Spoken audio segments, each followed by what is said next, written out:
It is now my pleasure to introduce our presenter for tonight, Sandy Inkster of Ontario, Canada. The regulars on this call are well familiar with Sandy. She is a frequent participant, has presented on prior occasions, and has guided meditation practices several evenings.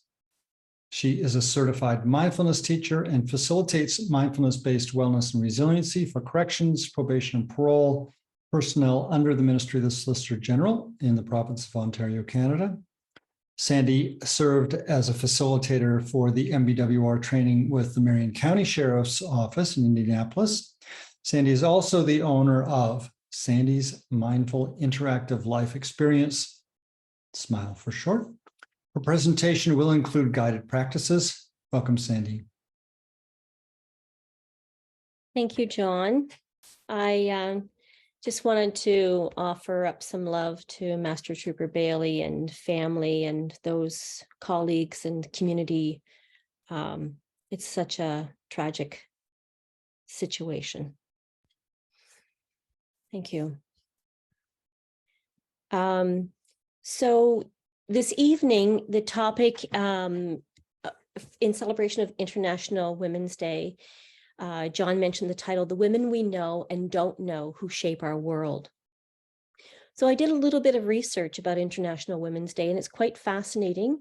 And I'm going to share some of that information with you, along with some practices that will sandwich the history of International Women's Day.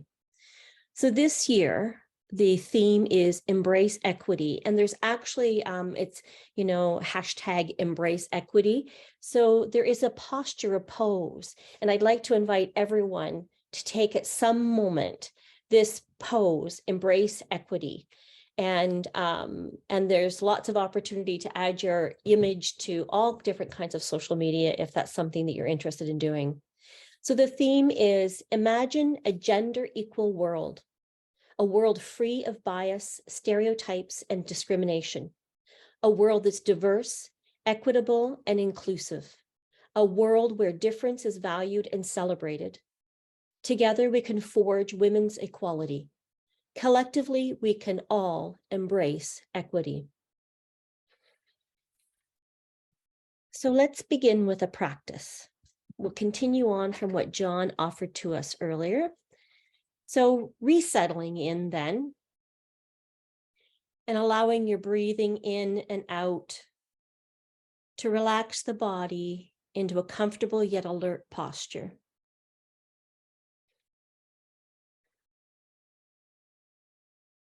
Coming into practicing with your eyes open or closed.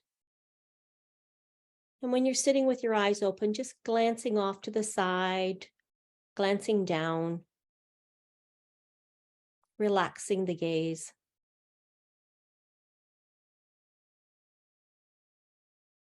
At any time during the practice, if you notice that you may be becoming aroused with any part of the practice, maybe dysregulating for you, you're invited to take action to help yourself become more settled. One way might be actually to use that embrace equity pose of hugging yourself, or it might be simply just to press your feet more solidly into the ground.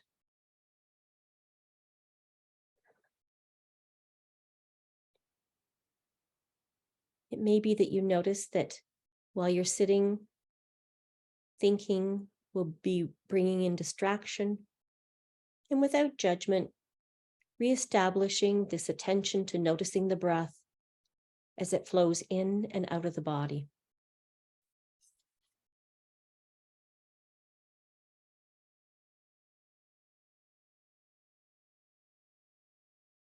And when you're ready, I'd like to invite you to bring to mind a woman, someone with whom you have a familiar relationship.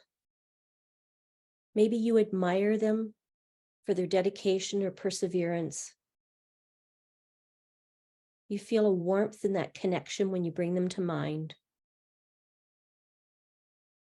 It may be that this person is no longer physically present. It may be that the person that comes to mind for you, this woman, maybe she died a few years ago, many years ago. But there's a relationship there. Maybe there's a strength that they have that you have admired that has actually influenced you.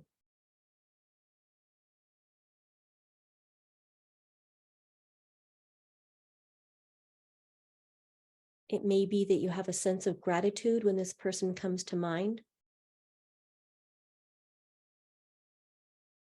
Or maybe there's an awe. An awe, maybe the inspiration from this connection that you have with them.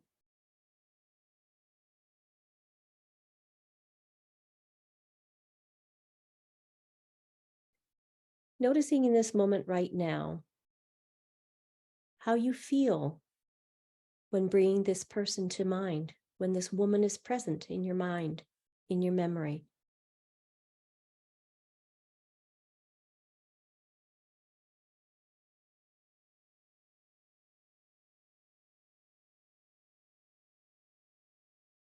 If you had a chance to express your admiration for an accomplishment that this woman has achieved, what would you say to them? What words would you offer?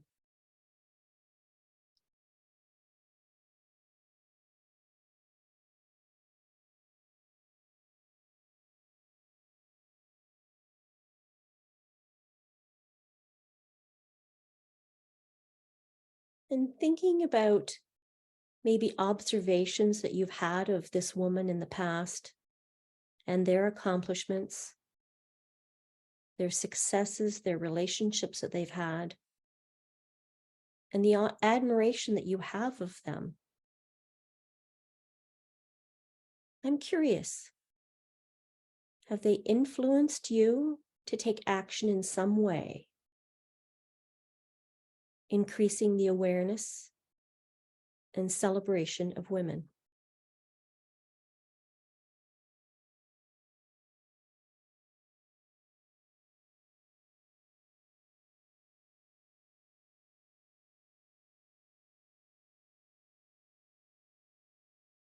And now, holding the memory of this woman close to you, I'm going to invite you to leave this practice, and we'll leave this practice with 3 breaths in and out.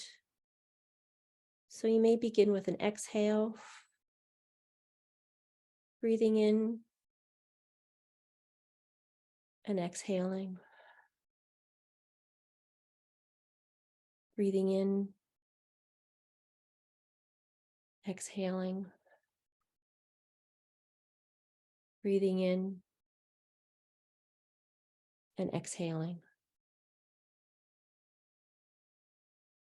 And as you guide yourself to gently leave this practice, perhaps opening the eyes, coming back into the space that you're in, noticing the people on the screen that you're joining in this Zoom room, maybe stretching in any way that you need to move.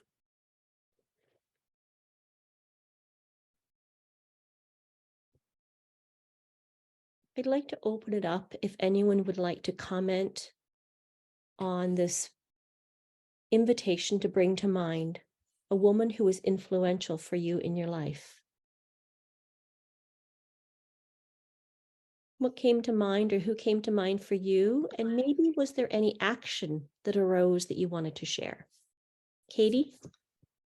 I brought someone to mind that's extremely current. So not necessarily, but very, very current. But I almost giggled when you said, you know, she inspires a connection to women, because this particular person always, one of her kind of one of the phrases she says over and over is, our sisters in service, and our sisters in service. And I, she probably said it, I heard her probably say it 20 times yesterday. And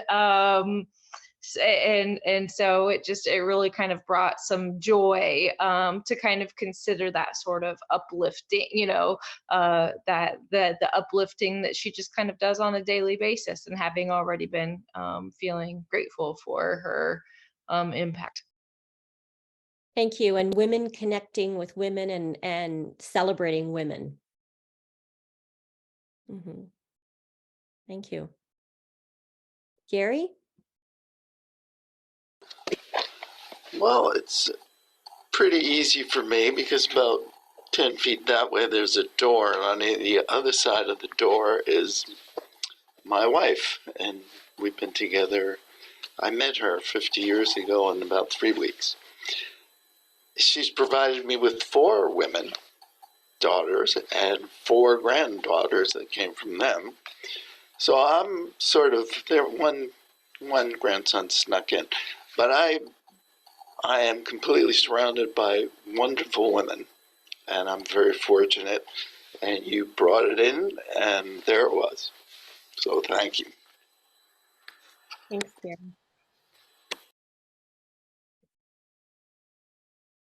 Anyone else?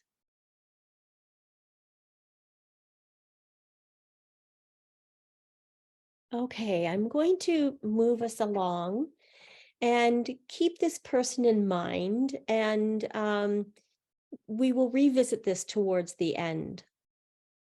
I would like to invite you to come a little bit close into 3 tenets of the Zen Peacemaker organization.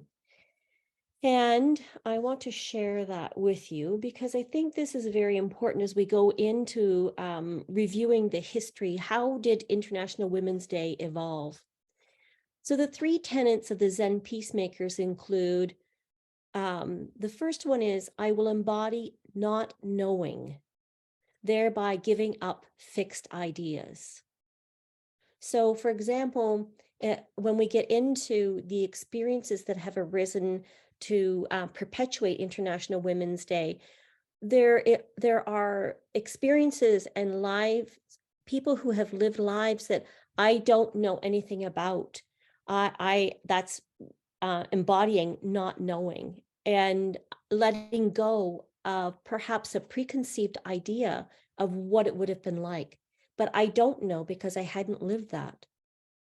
The next tenet is I will bear witness, opening my heart to the joy and suffering of life. So that means that although I don't know the path that those women had taken, I may be present. I may be present in listening to other stories. I will hear it, an opening to both what is a joy and what could be a suffering of those lives and experiences. So without fixed idea, I will bear witness. I will be with them to hear what the journey was, the experience was like. The third tenet is, I will take loving action arising out of not knowing and bearing witness. So based on what I didn't know, but what I gained from bearing witness, then what will I do? How will I move forward in the world so that my relationship with these women or other people, that I will be supportive, that I'm going to be contributing to either a cause or a well-being? What will my action be? So keep that in mind, and let's go back and take a look at how did International Women's Day evolve? So this is back in early 1900. So March 8th, today marks International Women's Day, when we recognize and honor the social, economic, cultural, and political achievements of women and girls around the world. International Women's Day has been observed since the early 1900s. And so it was a time of great expansion and turbulence in the industrialized world that saw booming population growth and the rise of radical ideologies. So imagine 1909. So this was the very first National Women's Day observed in the United States, and it was originally on February 28th. And so then they continued to celebrate National Women's Day on the last Sunday of February until 1913. 1910, though, was a very influential year. It was a second International Conference of Working Women, and it was held in Copenhagen. This is kind of near and dear to my heart because my father is Danish, and I've been in Copenhagen many a time with my family and relatives. A lot of wonderful women. So there was a woman who, she brought forward the idea of the International Women's Day. So she proposed that every year in every country that there should be a celebration on the same day, a Women's Day, and to move forward, to press for demands, so for change. This conference in 1910 had over 100 women from 17 countries. And think about travel today and how it may seem complicated at times just getting through security, but imagine travel in 1910, women coming from 17 countries. So they represented unions, socialist parties, working women's clubs, and also 3 women who were elected to the Finnish parliament. So it was unanimously agreed that the International Women's Day would be occurring. So moving forward then, I'm going to jump to the beginning of World War I. And Russian women observed their very first International Women's Day on February the 23rd, the last Sunday in February. And they decided that it would be moving into, it was going to be moving to March 8th. But this was really important because around Europe, women were also holding rallies and campaigning against the war and for women's solidarity. So this was a huge movement. The women in London, they had a march from to Trafalgar Square, and this was in support of women's suffrage. So let's move forward. And in 1917, this was on the last Sunday of February, Russian women began a strike for bread and peace. This was in response to the death of over 2 million Russian soldiers in World War I. Even though they were opposed by political leaders, the women continued to strike.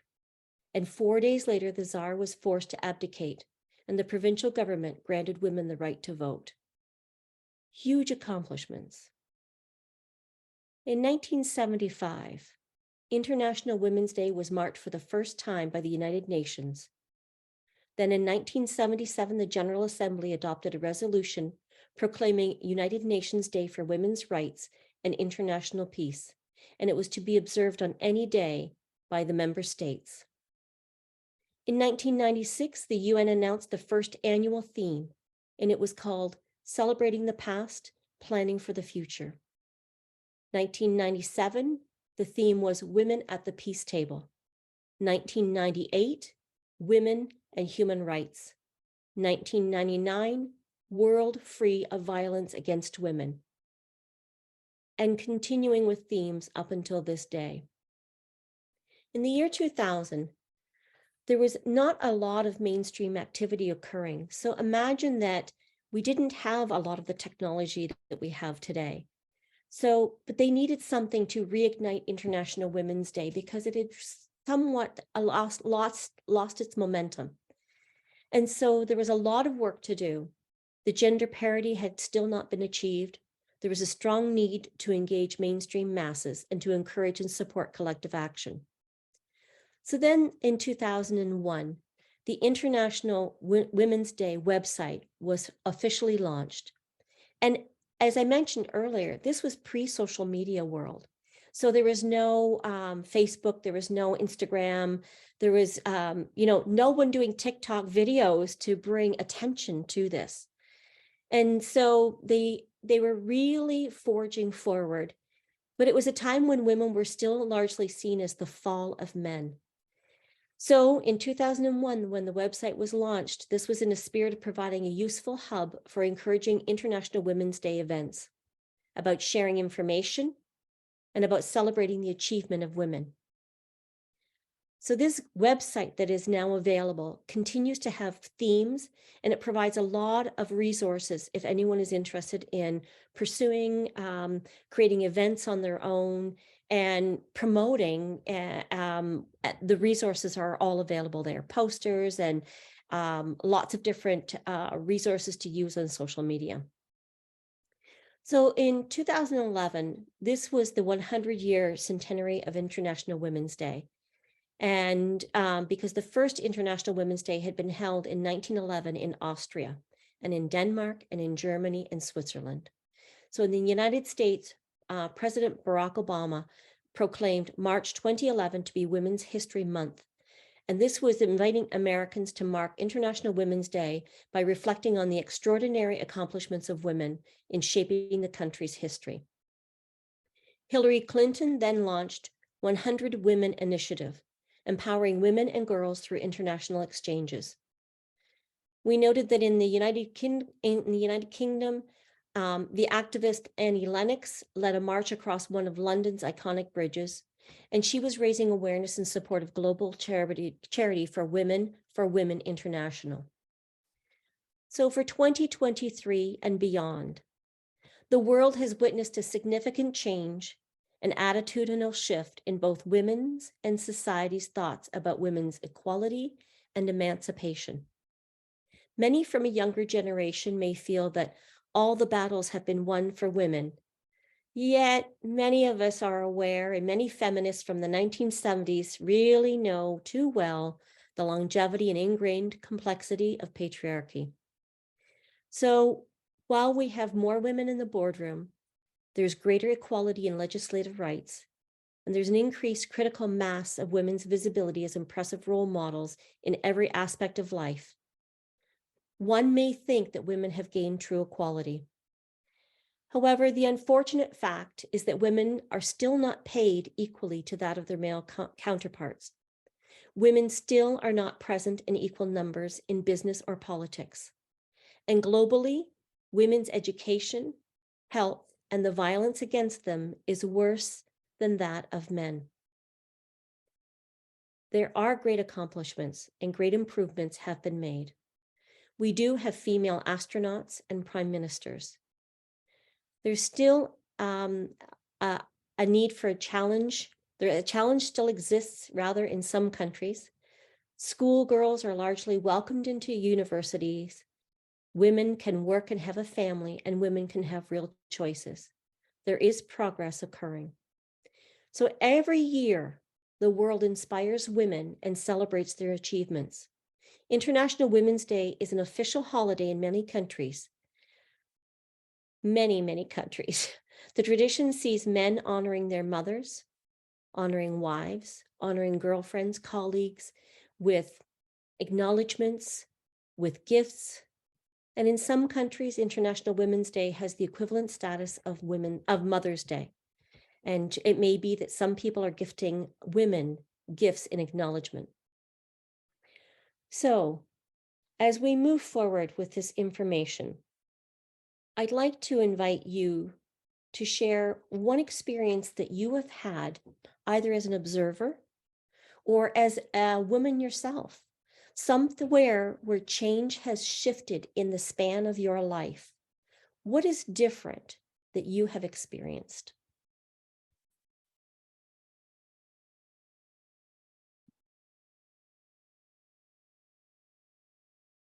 Go for it, Katie. I'm just gonna get really real here. Hope y'all don't mind.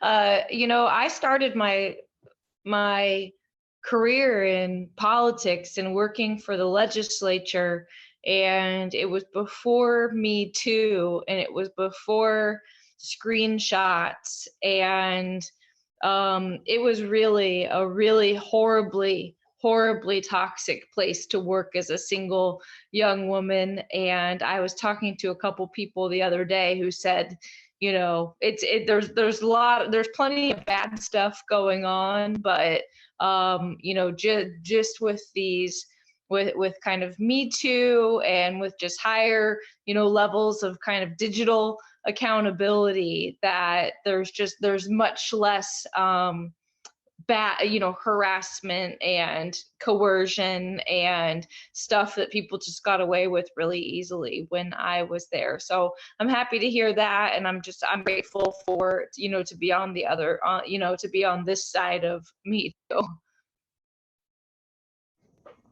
Thanks, Katie. It's not hard for me to think about the woman that I admire. This happens to be my mother's birthday. She left us in 1999, but she was a woman on the cutting edge of a lot of things, including journalism and running for elective office, and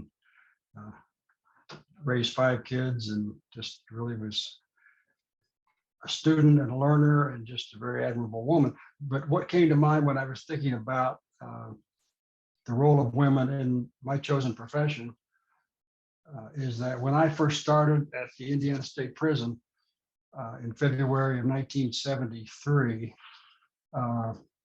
there had not been any women behind the walls of the Indiana State Prison, where I had begun work as a correctional counselor.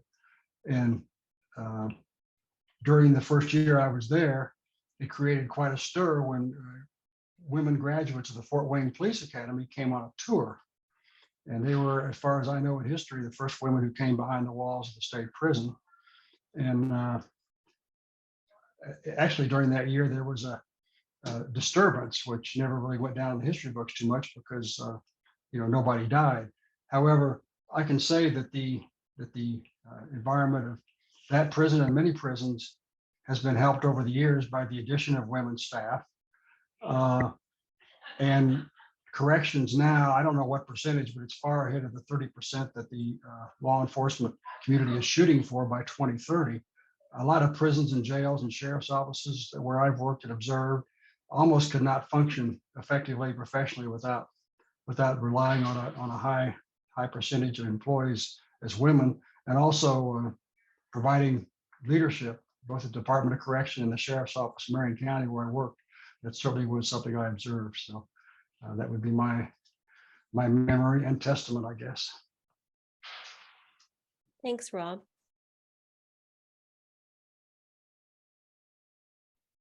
Anyone else? Oh, go Yeah. ahead, Heidi. Well, and I listened to him share that, and I hope all those women are being paid equally, because the Equal Rights Amendment never got passed. My mother went downtown to Indianapolis back in that day to testify against Phyllis Schlafly that this was necessary. And of course, they said all the bad things that would happen if they passed it, like women would serve in the military and all these other things. Well, time has gone on, and what I do see is different is more representation of women in the medical field. Certainly, it seems like there's more family practitioners, even psychiatrists, than there were years ago. And there certainly is more representation in risky fields like firefighting and police officers. But I think the ERA is still needed to make sure that they're paid equally for their abilities and what they're contributing. They should be paid equally. And the logic used to be, well, you need to be married and your spouse is the one who's the breadwinner, so we don't need to pay you as much. But that was how they got away with that. That mindset I don't think is in effect anymore, but for whatever reason, there's nothing legally to force a company to pay women the same as men. So maybe that's part of that discrepancy. And I've even seen some really good, very eye-catching commercials on TV about it. And you're watching women do all these roles, and then at the end they kind of look at you like, but we're not getting reimbursed the same, or in sports. And so, I mean, there's a lot of things that are still not equitable for women and women of color. So we're not done. Absolutely. But the contributions are so, like I just heard today, the more diverse your group is, whether it's healthcare or policing, the more ideas, the stronger you are to have all these diverse opinions and contributions. So we still need to get that last step in place where they're being reimbursed appropriately too. Yeah, thank you. That is definitely a big part of the campaign this year about equity. It speaks specifically about wage parity and also sports specifically. Yeah. Sherry? I had an experience with my very young daughter, and when I look back on it, it seems like it was eons ago, but it was not. It's been a while. It's been probably, probably 25 years ago, perhaps. She was doing a project in school where they were building the home, and they were then putting together the necessary concepts to get the loan and work that through. And she had in her concept, she had the husband's salary and she had the wife's salary. And the teacher told her, oh, no, we don't count the wife's salary when we give loans. And she said, came home and she said, why not, Mom? And I said, well, we're going to just pretend that that teacher didn't say that, because that's not true and it's not right. And we do count the woman's salary. At a 5th grade level, it was fine to say that to her because she wasn't. But I still think of that today. For that was in our education. She was probably in 5th grade, maybe, being told, you have no financial worth. You can't contribute to the overall household. And today, of course, wasn't very long after that, but it was today, there's no question. Women's income is considered just as important as the man. Yeah, it is. Thank you for that story. It is interesting, the inaccurate information that some people have and how they perpetuate it through the role of being an educator. Yeah. I think about, I think about all of the times that women were in equal roles with men in careers that were determined prior to the event of perhaps it being war. Or I'm thinking about the movie that's about NASA with the women who were the calculators, the Black women who were calculating all the formulas, and all of these stories that come out so many years later. So they were not acknowledged in the moment at that time.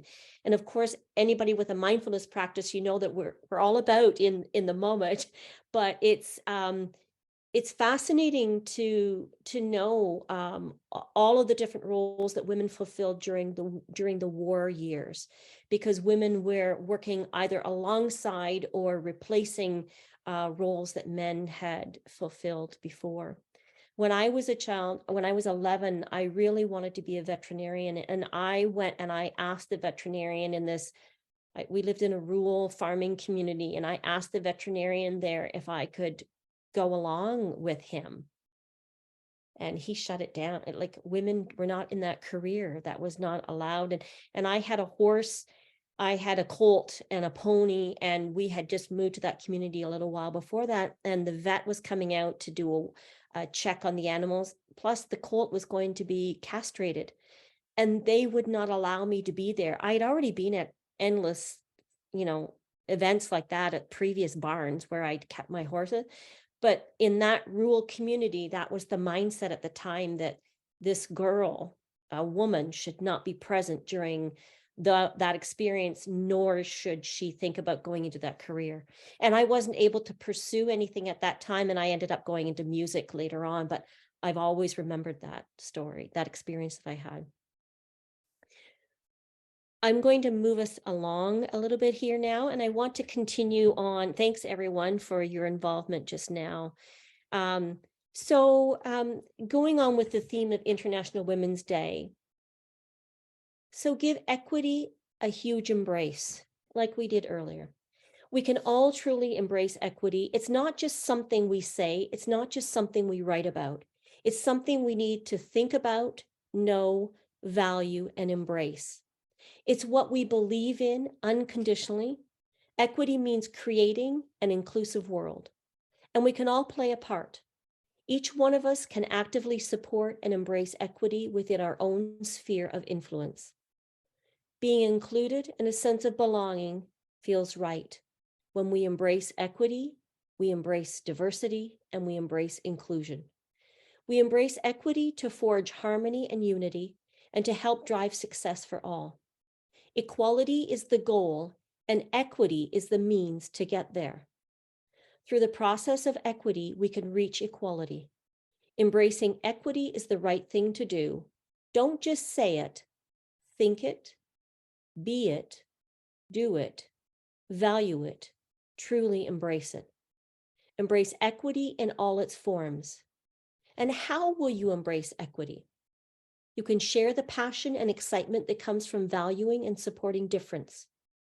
Reflect on how we can all be part of the solution, not the problem. Encourage and rally your friends, family, colleagues, and community to embrace equity. Together, we can work collectively to impact positive change. Together, we can all forge an equal world. Let's embrace equity today and always. So from the International Women's Day website. And I'd like to invite you into another practice right now. And as you settle in, so finding maybe wiggling around to find that posture that will allow you to sit for a few more minutes.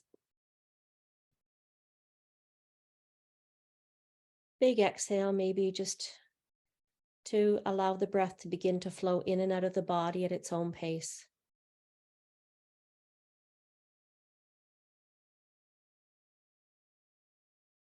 And noticing as you're settling in, the stability of your seated posture. Your bottom on the chair, the cushion, and your feet on the ground. Choosing as always if you would prefer to sit with your eyes open or your eyes closed.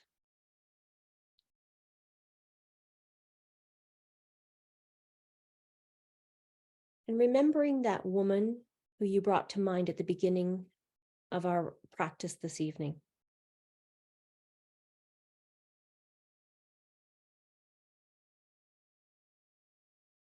So holding that woman close, the admiration that you have, the pathways that this person created for you, perhaps creating ease in your life. And bring alongside the 3 tenets of the Zen Peacemaker organization. Not knowing. You may not have known the struggles that this person had, this woman achieved, that she transcended during her journey. Perhaps you did bear witness, seeing through her experience. And then as I proposed to you earlier, what action is arising from this admiration, this love of this woman?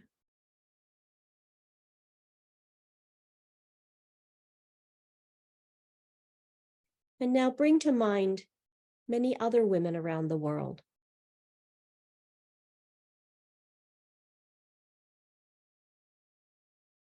Open your heart as we consider the 3 tenets. We don't know the struggles that other women are living. I can commit to bearing witness, to seeing both the joy and the suffering and celebrating it. And now let's go into a just like me practice, because that's where the loving action may arise for you, the idea of what your next step might be. So just like me, all women want to be loved and acknowledged for their value and worth.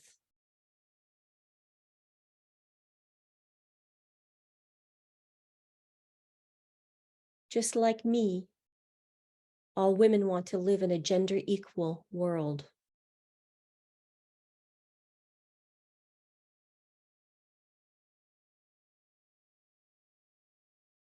Just like me, all women want to feel safe enough to walk wherever they choose to walk.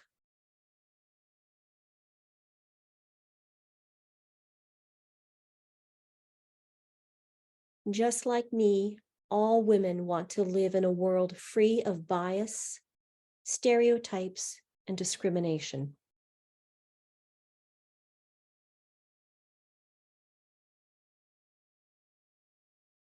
Just like me, all women want an opportunity to pursue whatever hobby, sport, or career possible.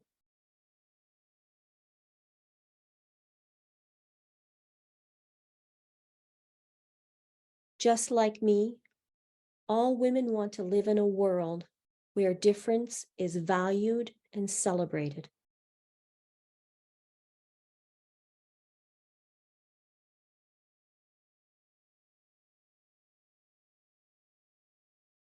Just like me, all women want to be listened to and included as a vital and connected member in family, community, and career.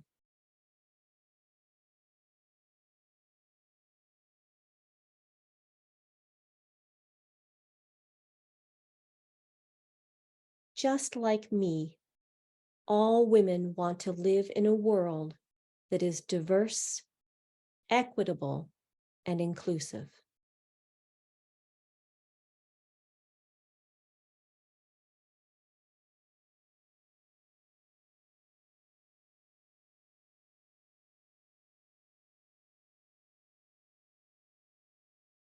And inviting you now to come into the embrace equity pose of hugging yourself, hugging in your mind that woman who is so meaningful for you, many women perhaps, as well as the women who you don't know.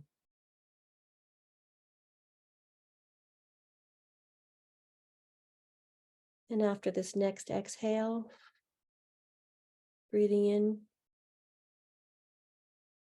and exhaling.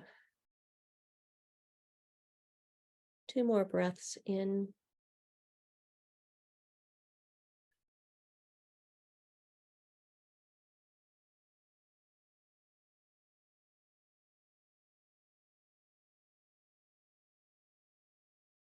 When you're ready, beginning to open the eyes if they've been closed and releasing the hug and coming back into the space that you're in.